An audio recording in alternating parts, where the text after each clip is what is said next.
Hello and welcome back to another one of our Craig and Dave unscripted monthly video newsletters. I'm sure there's probably a better way of saying that. A vlog, is that what it is, Dave? Yeah, something like that, Craig. A vlog, let's say that. Right. So as you know, we've been doing these for a while now. We send out newsletters to all our subscribers if you are signed up, but we also do this video version as well to keep you up. So we go through our main products, tell you what's new, what's being released and what's coming up. So without further ado, we'll head in to our first product, Smart Revise. Now, you cannot be a user of Smart Revise recently and not notice that the complete dashboard for students has totally been redesigned. We've been banging on about some major new features for a while. We were talking about it at the conference, but it's out there, it's in the wild. We have good evidence that not only is it actually being used, but it's actually achieving what we wanted it to achieve. I know that sounds silly, but you design these things and you have the pedagogy and you think, well, we're putting this feature in. And we've always made a big thing, haven't we, Dave, about we put features in because there's a purpose. We want it to solve something. We want it to encourage students to do things in a particular way that is good for them. You know, we don't just put a feature in for a gimmick, but to actually then have the evidence and see it in the wild working is great. So enough talking. What am I talking about? If you're unaware, what's the big feature that's out there, Dave? Yeah, well, it's student flight paths. And one of the problems with Smart Revise up till now is that students didn't really know how much progress they were making. Sure, there was a report called the revision report that showed them pie charts for each of the modes, quiz, terms and advanced, and it also showed them pie charts for each of the topics and how well they were getting on there as well. But it wasn't really in their face. You know, you log into Smart Revise and it wasn't really presented to you up front. And students couldn't really see where they had come from, where they were going to, and knowing whether they were actually completing enough of the Smart Revise content to be successful in exams. So Flight Paths was really intended to solve this issue of, am I doing enough? And so we decided to put a chart on the dashboard for the students to show them what their percentage progress was in each of the modes and where they had come from and where they are going to, so they can judge whether they're on the right trajectory. And we created this thing called the target cone. So this idea that if you're on track, then you would be within your target cone. So that's what it was about. But it actually works. I mean, this here, I think, oh yes, of course, we've anonymized it. This here is just a cropped version of an actual live students flight cone. And you can see the point where the new dashboard, the new feature went live. The three lines there represent the three main modes that students can interact with that you'll probably be familiar with if you're a user of Smart Revise. Blue is our multiple choice quizzing mode. Red is our terminology mode, and green is the advanced exam style longer answer question mode. And you can see this feature's obviously gone live, and the student's like, okay, I'm very well below my target cone. And that may be for a number of perfectly valid reasons as well. Maybe the teacher just introduced them to Smart Revise quite late on in the course. We advocate this is used as a course companion. Use it alongside from the start of year 10 or year 12. And the students go, well, how do I get in that flight cone? They've hammered quiz mode there. They've hammered quiz mode and got themselves in the target cone. Now, they haven't touched the other two modes, probably because it requires a bit more effort. And we'll talk about what's coming next in Smart Revise and how we plan to hopefully solve that. But and we've seen this across multiple students going, wow, I am below where I should be if I need to be on track. The system is telling me I'm well below where I need to be at this current stage. And I mean, Dave's kind of alluded to it, but we met ages ago and we thought we already have the data. We know where they are at any one point. We know, based on what they've used in Smart Revise, what they're good at, what they're not good at. We know when the exam date is. We know how far away it is. We know what rough success looks like in the exam. Therefore, we have all the data to be able to tell a student whether they're on track. So it's still early days, but we're receiving some good feedback. And yeah, I mean, is there anything else you wanted to say about it other than, yeah, that's it. Teachers can see it from their teacher dashboard for the whole class. Students, it's right in their face at all times. They can zoom in and get a full screen version, but it's there on the dashboard. They always see the preview. Yeah, I just wanted to underline the point that you made there, Craig, that this is not a unique story. We're showing you one example of a flight path, but it just happens to be one that I cropped for the purposes of this video. There are hundreds and hundreds of examples in the system when we look at the data of students that have just suddenly come alive with Smart Revise as a result of introducing flight paths. So don't worry if you're a student that looks like you're way behind on your target cone, or you're a teacher looking at all the flight paths for all your students, which you can do, by the way, from your teacher tools, and you think, oh no, look at the progress of my students, because very quickly they can make rapid progress, and it won't be a problem for them. It's probably worth saying, Craig, before we think about what's coming next, just to remind teachers, you can change the green target cone. So you can just about make out on this screenshot that the lowest expectation of the green target cone is set at 50%. And we've set the aspiration to be 80% of the content completed in Smart Revise before you hit that first exam. But it's completely configurable. You can change that for the whole class in one go very quickly, or you can even change it for individual students if you know that the overall class settings wouldn't be appropriate for certain individuals. So teachers have complete customization over this. Yeah, perfect. So I alluded to it earlier, because obviously we don't sit down on our laurels. We don't go, oh, flight pass, Smart Revise is done. Well, credits. No, I don't think that day's ever going to come. So one issue that very clearly highlighted, as you just saw there from that screenshot, is the students gone, I'm below my target cone. Right. Well, the easiest of the three modes is quiz mode. We always know that's been a problem with the system.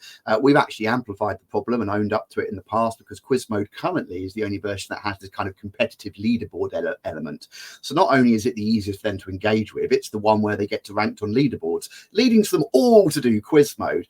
It's great, the target cone has encouraged it, but that target at that flight path is clearly showing they need a lot more progress in terminology in advanced mode, and terminology in advanced arguably being probably even more important. Not that quizzing mode isn't. Well, that is exactly what our next feature is designed to solve. So again, we've alluded to this in the past, but Dave, do you want to give a quick overview to our next major feature, which is called goals? Yeah, so it's all very well having the data and presenting it to the student and saying, you need to do more, and you need to do more quiz, you need to do more terms, you need to do more advance. But what does more actually look like? So if I want to get into my target cone, and if I want to achieve the aspiration line by the end of the course, how much quiz should I do this week? How many terms should I be looking at this week? How many advanced questions or how many marks should I be attempting this week in order to get me there?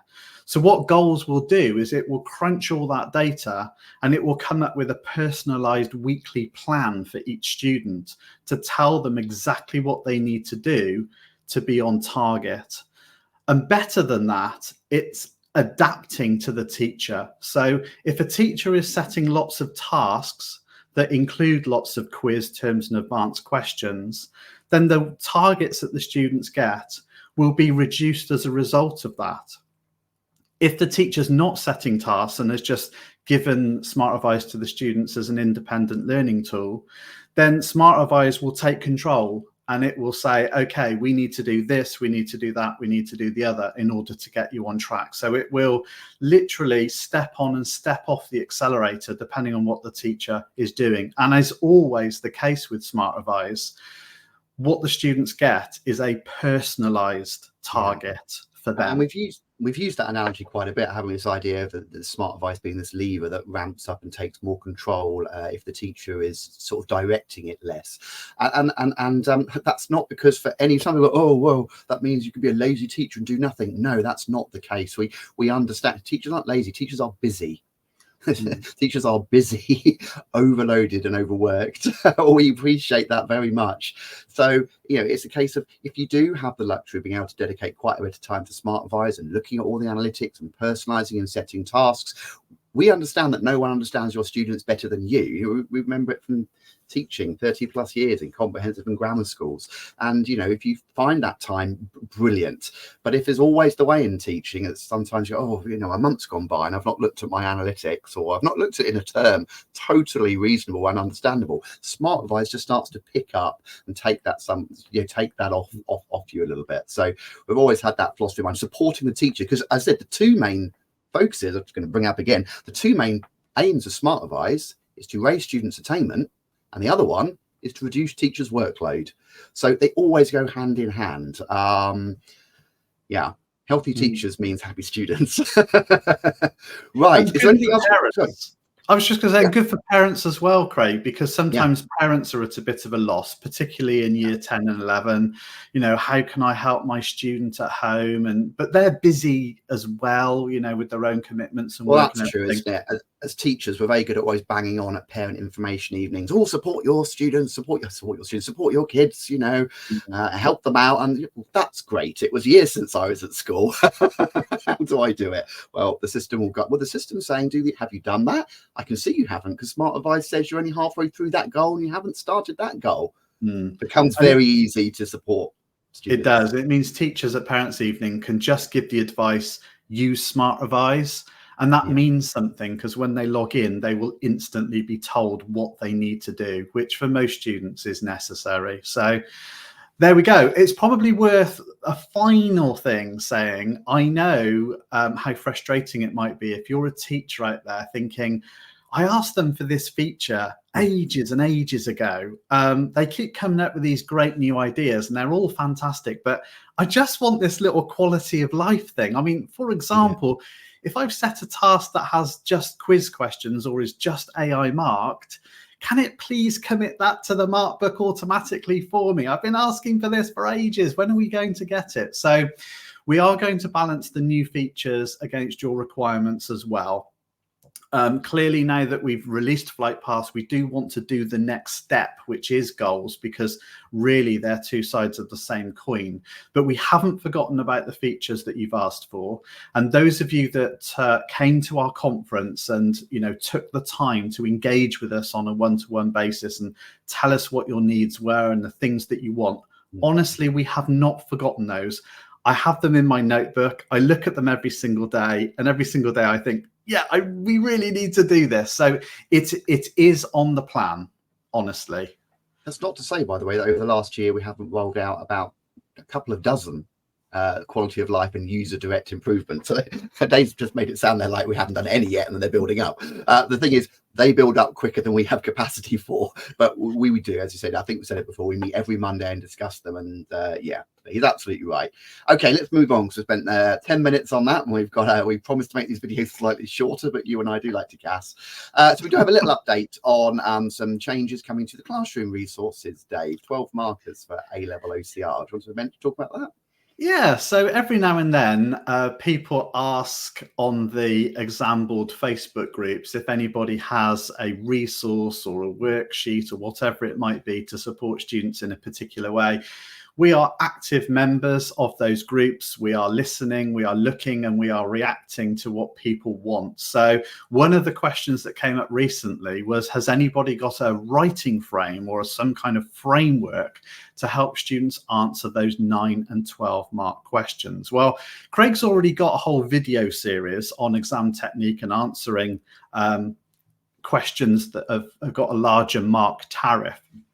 But we wanted to produce something specifically for those 9 and 12 mark questions that have assessment objectives, where you have to think about knowledge and understanding and application and evaluation, and how should a student structure their answer to ensure that they're meeting all the assessment objectives. So we've gone ahead and created something. So if I just switch over to our website, so just Google Craig and Dave and you'll get here, and then on our search bar, which I think is underused, Craig. I mean, this is fantastic, this search bar. Where's your evidence for that? Well, that it's fantastic. No, that it's underused. Oh, well, no, I'm making that up, of There course. you are. Go on. It Dave just likes to feels quote like it. things. It's so good. It feels like I want more people using it. Anyway, right. So all I need to do when I search for resources is just type in the word framework. I don't even need to finish the word, to be honest with you. And the top search result is our new extended framework.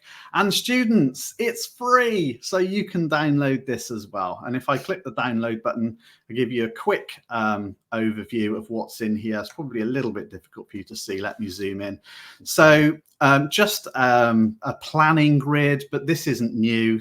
If you look at the exam board resources, they've got something very similar to this. So we're not claiming originality there. We have sort of slightly put it in our own words just to make it ours, but it's essentially the same thing. The bit you want is this bit. This is the bit that's new. So structuring an answer, how should you go about it? Now, teachers looking at this, we know that it's not exactly 2 marks here, 2 marks here, 2 marks here, because you actually have a level of response framework. So you look at the entire answer and you decide, is this a high level response? Is this a mid-level response? Is this a low level response? And you obviously mark the answer according to that framework. However, when students are learning to structure their answer, this can be very, very useful because there is a risk that they only focus on certain assessment objectives. So for example, knowledge, make 2 points about the facts related to the question. Understanding, elaborate on those 2 facts to say what those facts mean for a further sort of 2 marks if it was marked that way, and then follow that on with how it applies to the context of the question. So it's this framework that students haven't really had that we're providing. And in addition to that, we've then got some examples. So here's a question about different compression techniques, and we've shown how the answer can be broken down in terms of knowledge, understanding, application, and evaluation. And we've got another example about artificial intelligence and whether it will make most people unemployed. Very topical at the moment. Knowledge, understanding, application, evaluation.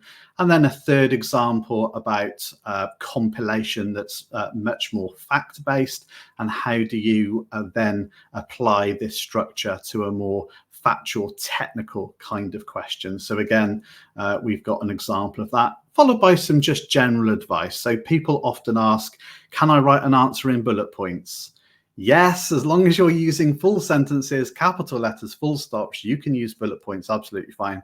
So we've got some of that knowledge in there too. So completely free for students and teachers. We think you'll find that useful. Brilliant. Okay, so moving on to one of our other major products, Time to Code. We've got 3 little updates here. First one's very quick. We're now hosting all the videos on YouTube and also on Tella. If you're not aware of Tella is, it's just another platform that allows us to host videos, but it helps an awful lot of schools that are sort of having blanket bans on YouTube policies for one reason or another. It's just simply the school policy. We do know YouTube have made things slightly more difficult for some schools now, so they're having to tighten up on that policy. So basically all our Time to Code videos, the tutorial videos in there, the ones where Dave's stepping through the code, they're hosted on both platforms. So that means you can get access to those now much more easily. I don't know if there's anything else you wanted to say by that, or should I just move on to the next bit? Because the next bit is one I want to talk to you about. Go on. Just go. Yeah, I think Perfect. Probably said enough there. Yeah. The next one is, we hear you loud and clear on this, or Dave hears you loud and clear, because as you said, Time to Code has always been sort of Dave's baby.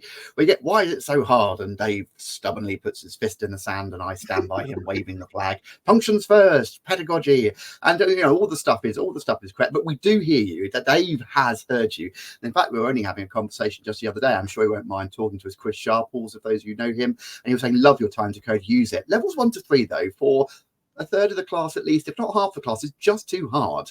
You ramp up too easy. So Dave's heard you. So Dave, where are you currently sitting? Oh, he raised his eyebrows. Where are you currently sitting this? What is it you want to say? Well, there are 2 sides to this story, right? I mean, you're absolutely right. A few minutes. Okay, you are right though that funnily enough, over the past week, I literally have had 2 big conversations with people, very experienced teachers who are telling us that time to code, is a little bit difficult for their learners.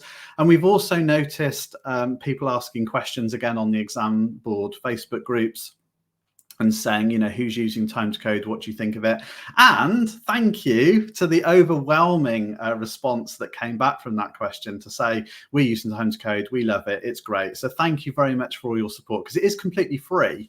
And I do spend an awful lot of time developing something that we just give away completely for free. So thank you for your support for it.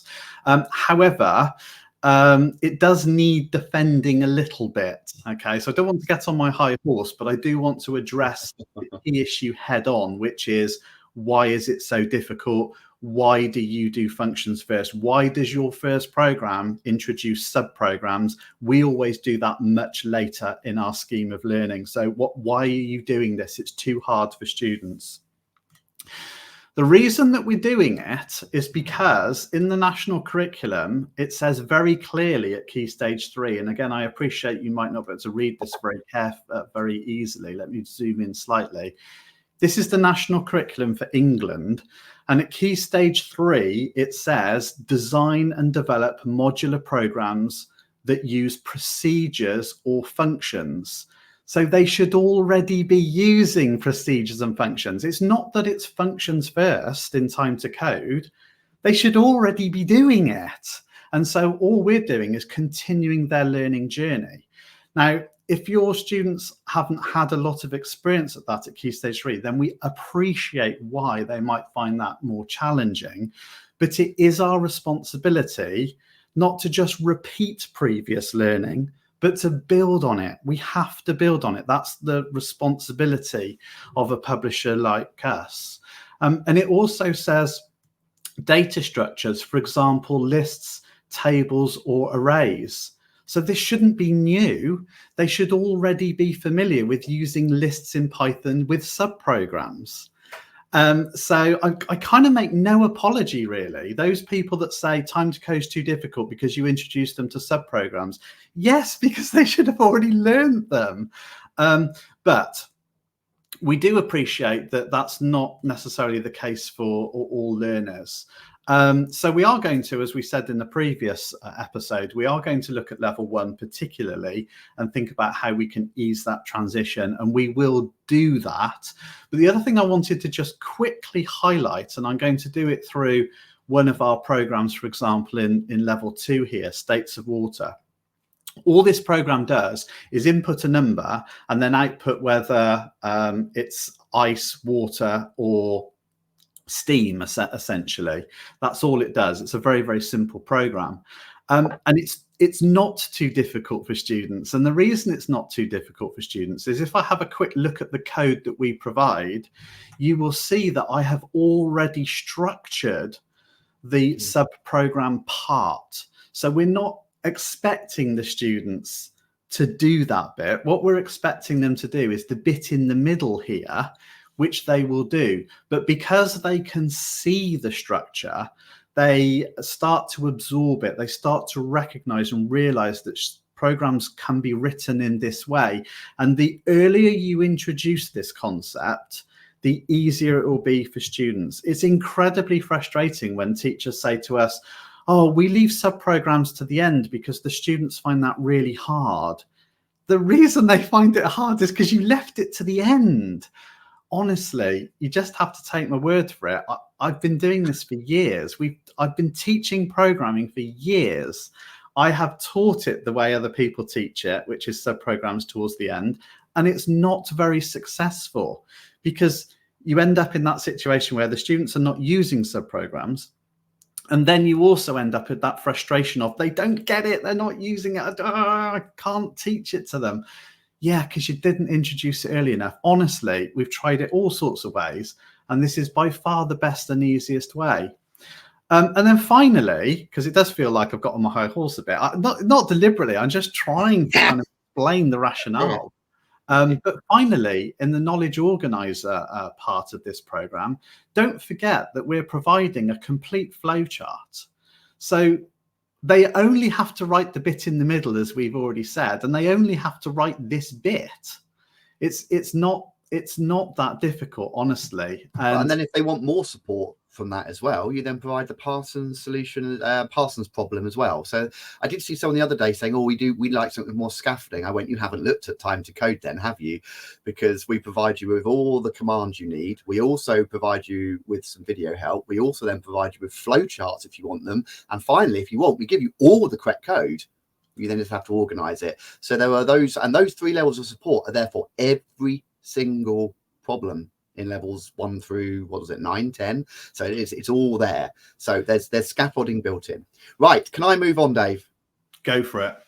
Okay. So as we know, there were some great platforms out there that people have been using for years, Replit, coding rooms, but they've all sort of moved away from education and left people sort of in a bit of a mess last year. And an excellent teacher stepped up saying, you know what, I'm not going to rely on another company. I'm going to make my own coding platform, written from a teacher for teachers to help students. Dave then started a conversation a long time ago, and Time to Code is in the product. Now, Dave's been leading on this liaison, so I'll let you provide what kind of current update is, because I'm not quite aware how many of the levels are in there, and also how long the product is free for, because I know it's kind of like on a free beta at present. Is that right? Yeah, that's right, Craig. So yeah, GoCodeIt. You can just go to www.gocodeit.online or take you here. And at the moment, the first 3 levels of Time to Code are in here, but I know Peter's working furiously behind the scenes to try and add more and more levels as quickly as he can. To be fair to Peter, he didn't really expect to be putting Time to Code into GoCodeIt.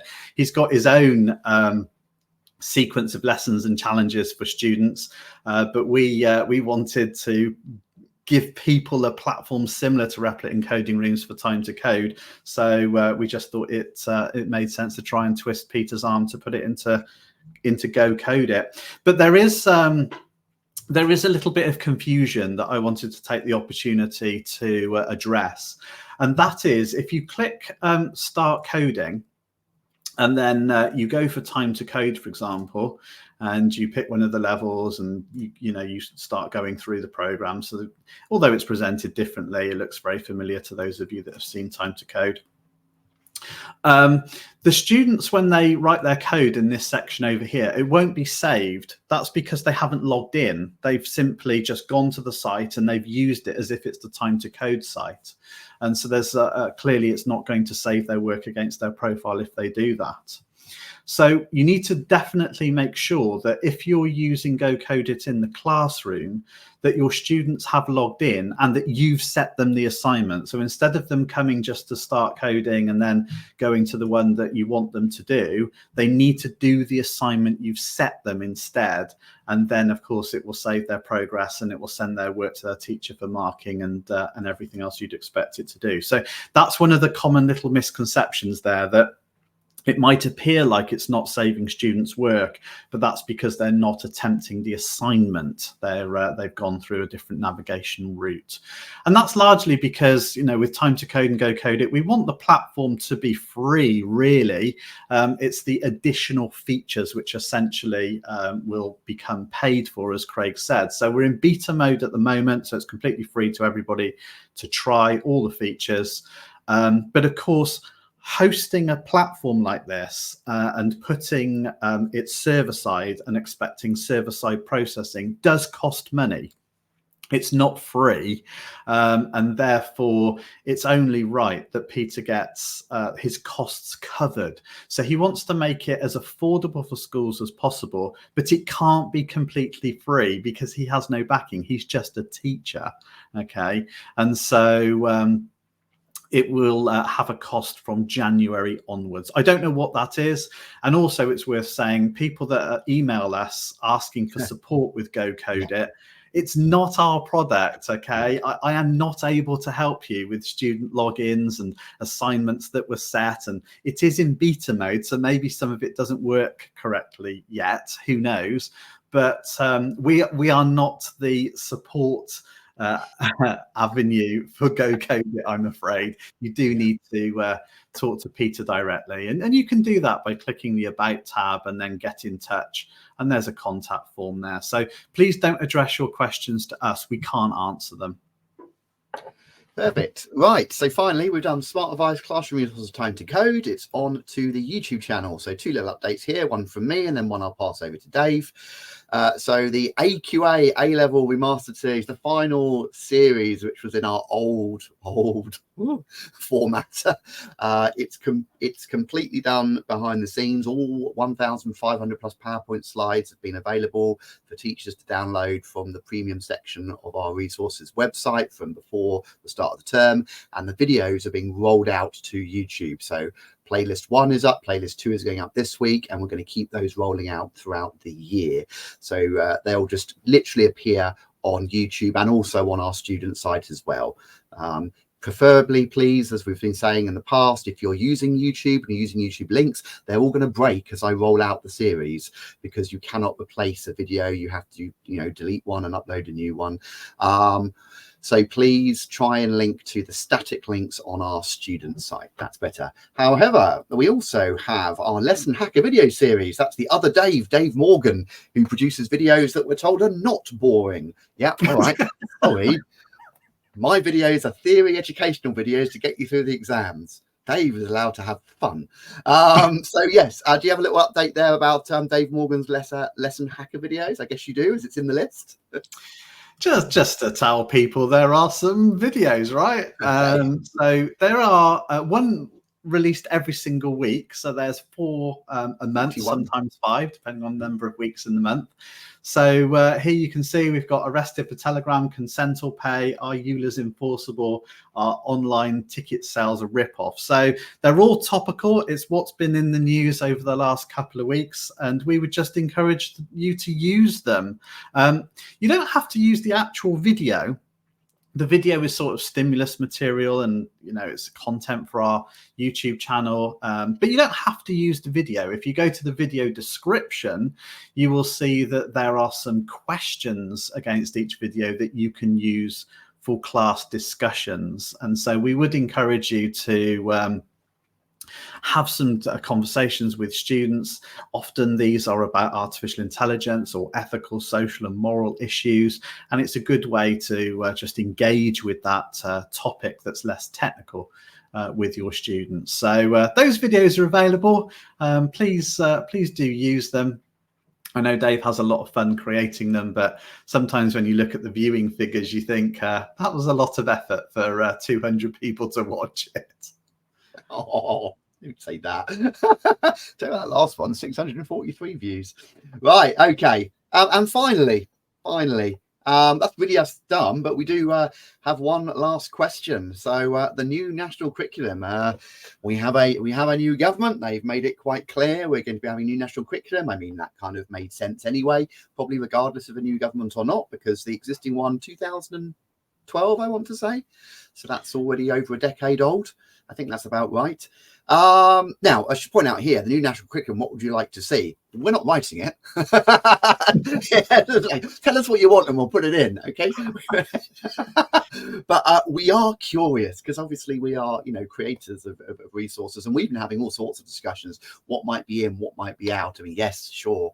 I can't imagine there'll be any revamped curriculum that doesn't have a serious aspect of sort of AI and how it affects our lives and how it'll influence the future. It's huge. It's going to be, but there's so much else. The curriculum's getting a little long in the tooth. So, what is it you really want from people here, Dave? Just thoughts, opinions? Yeah, I mean, if I'm 100% honest, I just want a little bit more dialogue. Sometimes when we put these unscripted videos out, it feels very one way. We send a newsletter out to our subscribers, as you've already said at the beginning of the video. We put this video out as well. It's very one way. We are genuinely interested in hearing from you. And so here's a little discussion topic, what would you like to see in the new national curriculum? We're really, really interested. And it may well be that we have something to offer in the future if that's what people want, but people have to want it. Otherwise, what's the point? Yeah. So we're interested in your views. That I'm interested particularly in things like, for example, word processing. Is there a place for teaching word processing today? So, for example, you might say, no, well, for a start, it's IT and, it's a small part of the curriculum. students can just learn to type. It's not that important. Anyone can do it. Everyone can do it. But we know when we watch students write up, for example, that A-level coursework, they are just not making use of the tools. They're being able to have chapters by using headings and style sheets and this kind of thing. So it feels to me like there's a whole level of word processing skill that would be really useful to these students when they go to the next stage of their lives, into the world of work, but they just don't even know that it exists and it's something that they can do, never mind how to do it. So the question is there a place for teaching some word processing? So I'm just going to put the question out there. What would you like to see in the national curriculum? What do you think we need to kick out? What needs to come in? What would good, innovative, contemporary Key Stage 3 teaching look like? Just interested in the conversation. Perfect. Well, for that and all other queries to us, it's admin@craigandave.co.uk. It really is the best way of getting into contact with us. It's not an empty inbox that's never looked at. It's opened and monitored daily by myself and Dave, as well as our sales team. So yeah, that's the best way of getting in contact. Right. Well, we promised to keep these ones shorter, but we've failed with this one, 35 minutes. But we have a lot to say. We do a lot in a month. We really do.